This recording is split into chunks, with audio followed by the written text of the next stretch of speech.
My name is Dr. Rekas. I'm a bariatric surgeon, and today we're going to talk specifically about emotional, environmental, and different ways that our body tells us that we're hungry and how to identify eating triggers and specifically how to overcome them. Again, we're going to talk over the different kinds of hungers. We're going to basically help you guys get a little more educated on the topic, and there are going to be some questions at the end that are basically there to help identify and make sure that we went over some of the material and that you got some benefit from today's talk. So we're going to talk about eating. What triggers eating? There's three main ways that our body tells us when we're hungry, and these can be biological triggers, specifically when our body makes hormones that tells us that, for example, our sugar levels are low. Um, there's things like hunger cravings, there's thirst, and most of these are brought on by different receptors in our body, in our stomach, and our intestines that send signals to our brain that tell us that we are actually hungry and it's time to eat. Biological triggers are the triggers that we should try to focus on and listen to the most. There are also environmental triggers. So when you see someone eating, when you smell foods, when you even see commercials on TV advertising foods, for example, our brains and our eyes send signals to our body that tell us to be hungry, where in actuality, our body might not need those calories. So these can be environmental triggers that are tricking our brain into telling us that we're hungry when we may not be necessarily. And there's also the third kind of hunger trigger, which is an emotional trigger, being in an environment that causes stress, anxiety, sadness, loneliness, depression. These are triggers that can tell our bodies that we may want to eat to get a gratification from perhaps an increase in sugar levels. And these emotional triggers are some of the most dangerous ones because we're not hungry and we're overindulging. We're trying to overcompensate an emotional, environmental situation with food. And these can also come from boredom, happiness, excitement. Not necessarily all bad triggers emotionally, but these are not the triggers that we want to rely on when we're trying to teach our bodies when and when not to eat. So really, we need to understand the emotional triggers that affect us, and we can prevent overeating and help focus on our diets when we first identify that, hey, we know these triggers are out there, and we have to ask ourselves, is this emotional trigger? Is this an environmental trigger? Or is this my body really telling me that it's time to eat?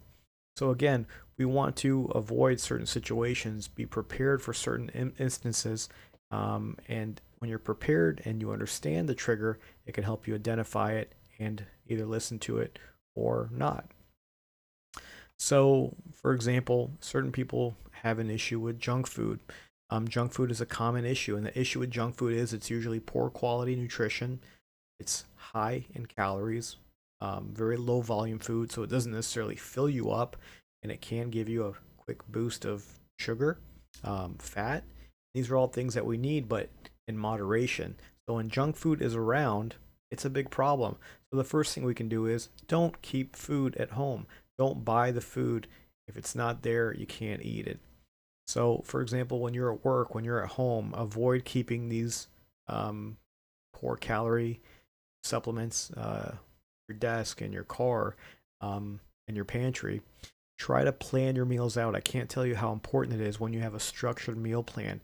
When you know exactly what you're going to eat over the next 2, 3, 4, 5 days, it takes out the question of what you're going to need to do. It takes out the question of what goals you have nutritionally.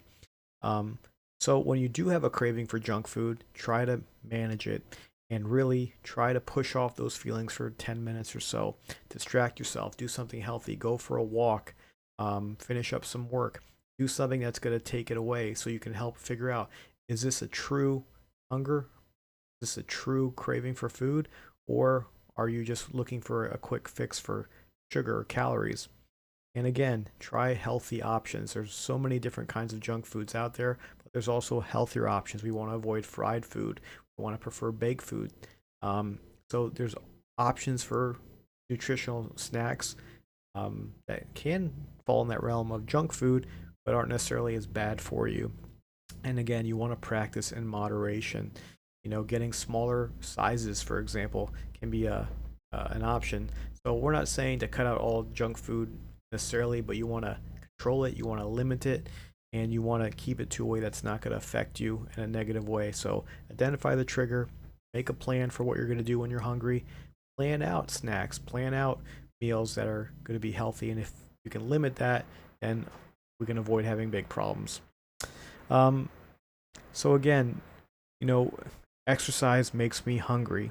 This is another eating trigger that we can use as an excuse sometimes.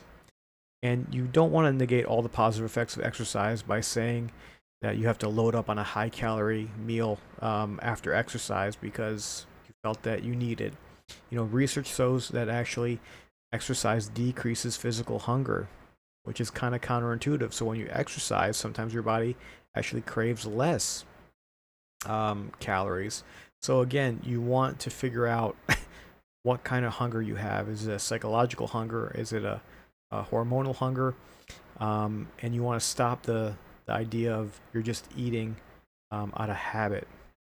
So when you're experiencing that physical hunger or that stomach hunger before you exercise, eat the foods that can stay with you longer. You want to have foods that don't just load up on simple sugars, but you want to have things that will actually maintain your calories and your sugar levels longer, like grains, bread, pasta, cereal, and brown rice. And again, if exercising before a meal, have your meal ready. You don't want to double up with snacks and a meal. Or before you exercise, you want to make a light, healthy snack for after your workout, and trying fruits, yogurts, or whole grain crackers. You also want to drink plenty of water during and after your workout, not only so you are hydrated, but also so it increases the volume in your stomach. Your stomach tells you you're full when it's full.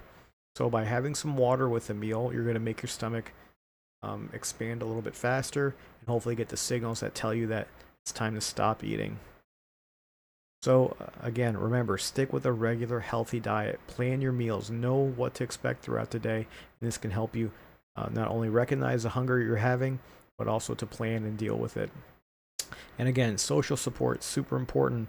People can say, for example, a trigger is I eat too much when socializing with friends. So it's very important to remember that most of your friends and in most environments outside of your home, people are eating too fast, too much, and the wrong things. So you might want to eat something healthy before you're going out to a social activity so that hunger hormone is not as strong.